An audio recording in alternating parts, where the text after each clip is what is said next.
Hello everyone, welcome to another episode of today. Last week we were talking about you must be born again, and today we'll be talking about now that you are born again.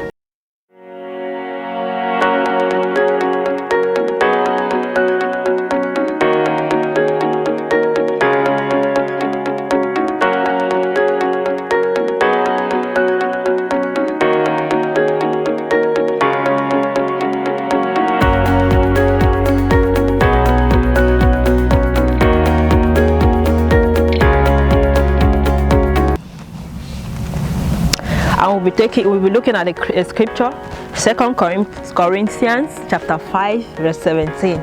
I'll read. Therefore, if any man be in Christ, he is a new creature. All things are passed away. Behold, all things are become new. Now that you are born again, you are now a new man in Christ. All the old things have passed away, and all things have become new now.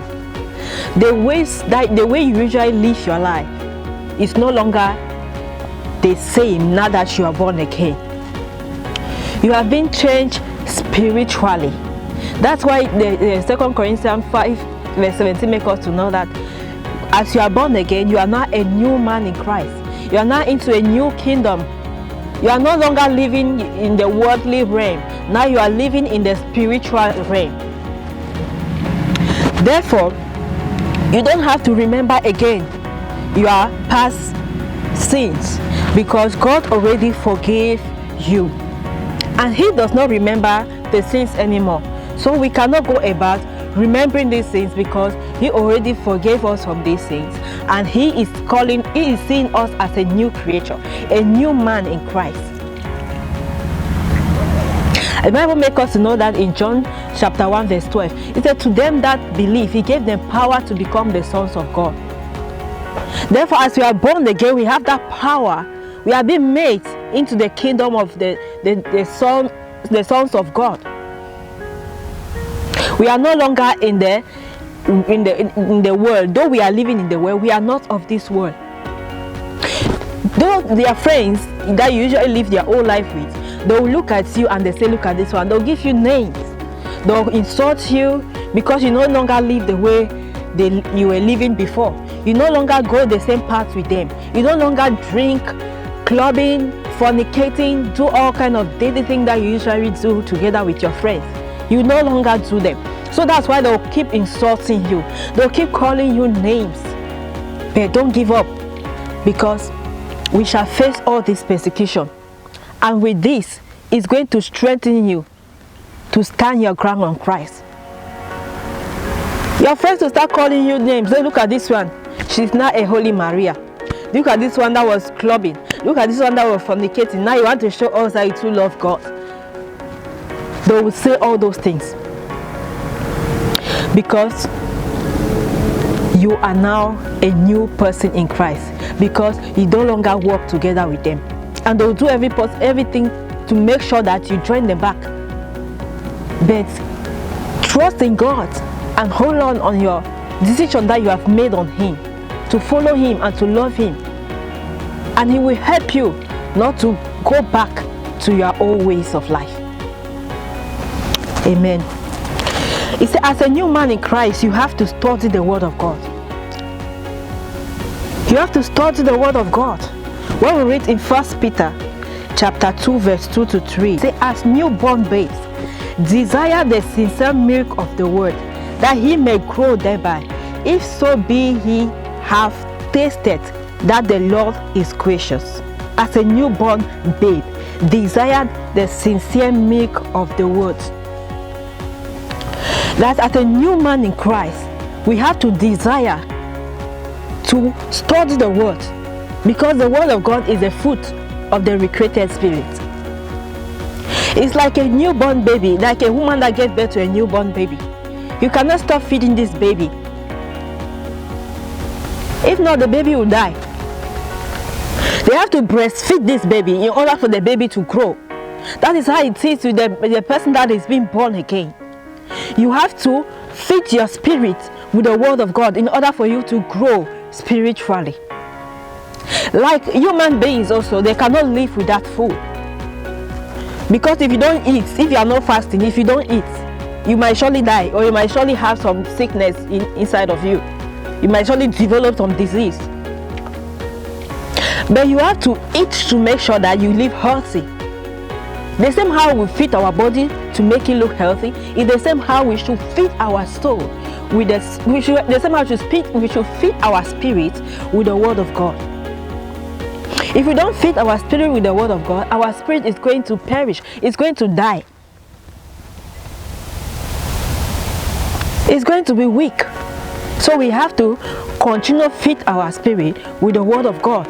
We have to desire this word. You have to desire this word. And also, now that we are born again, we have to walk in love.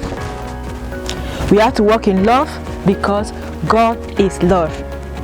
There are some people out there that were living their lives. They look at this person. I hate this my friend so much. I hate this person. They keep developing hatred for one another. They don't love one another because this person did this to me, because this person insulted me, this person never wanted me to do or something, or this person limited me in one way or the other, and you develop hatred for this person. But now that you are born again, you are no longer the same person. So you don't have to continue in that mentality. You have to develop now that love in you. Because why? God is love. Because God is love. If you read in 1 John 4 verse 7, I'll read from here. Beloved, let us love one another, for God is love, and everyone that loveth is born of God and know God. You see? He said we should love one another because God is love, and everyone that loves one another knows God. Because if you don't love one another, you don't know God. You cannot be saying that, hey, I'm a child of God, hey, I'm born again today, oh, I've decided to follow God from today, but you are still keeping hatred, hating your brothers and sisters, keeping hatred towards others, which is not good. With this, God cannot be pleased. So we have to walk in love. God himself is love. So doing, we know God. By so doing, we know God.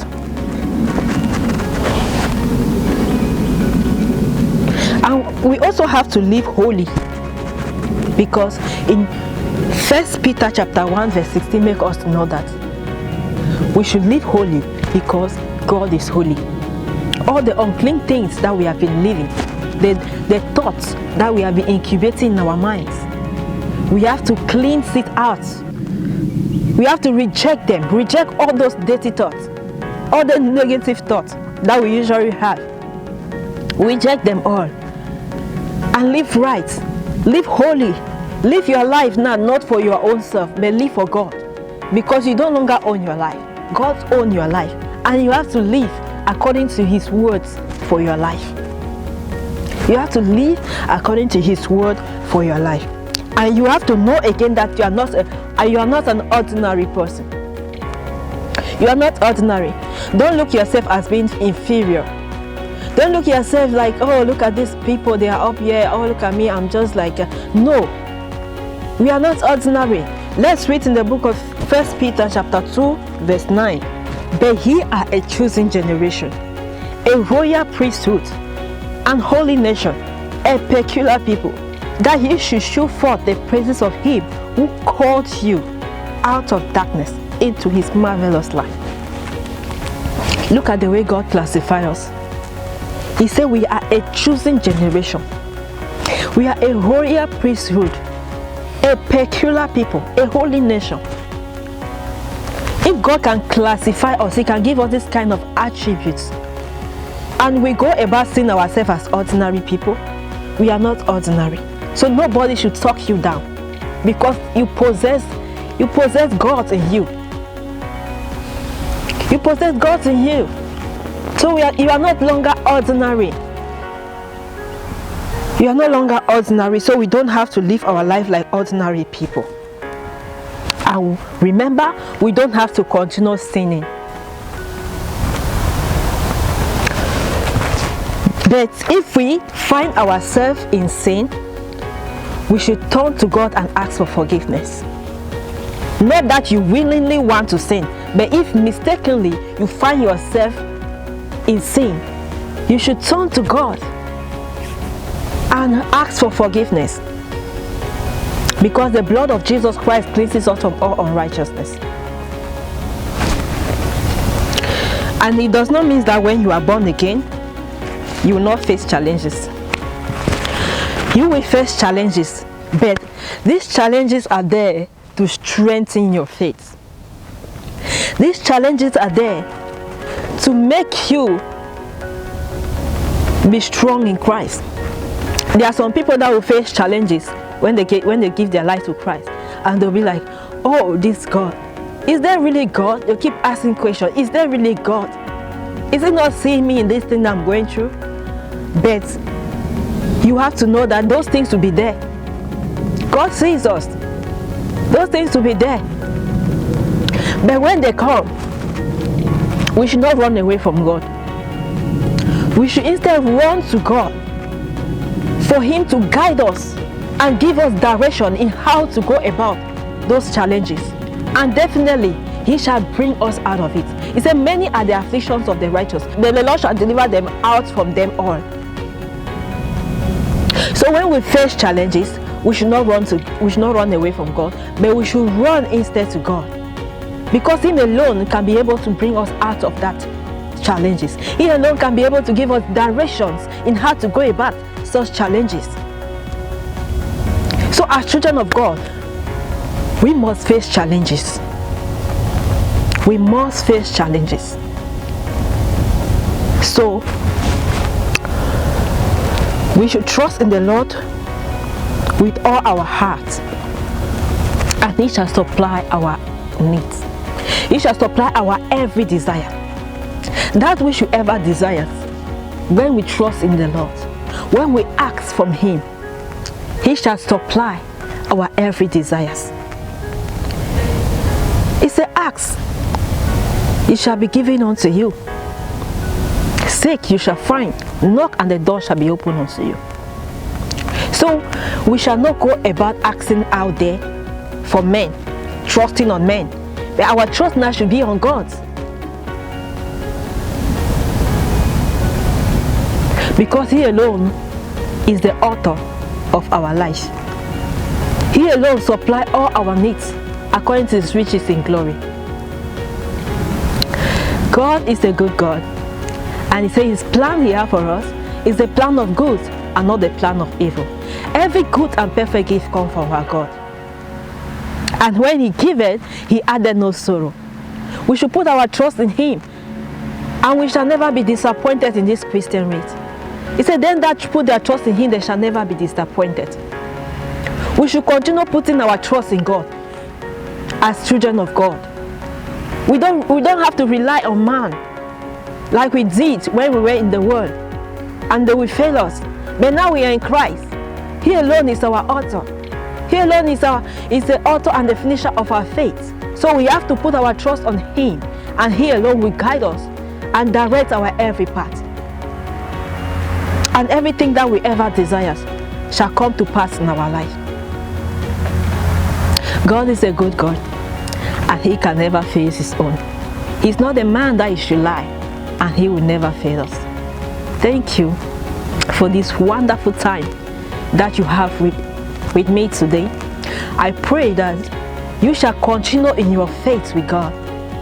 You shall continue holding on to God and trusting unto Him in every situation that you find yourself. You shall not run away from Him, but you shall run closer to Him. In times of trouble, in times of challenges, He will lift you up. He will see you through. He will take you out of those troubles, and He shall make you victorious. Thank you, Jesus, for this wonderful hour. Thank you for your time. See you again next time. Don't forget to subscribe on our YouTube channel in order for you to receive new updates, and click on the notification button. Thank you.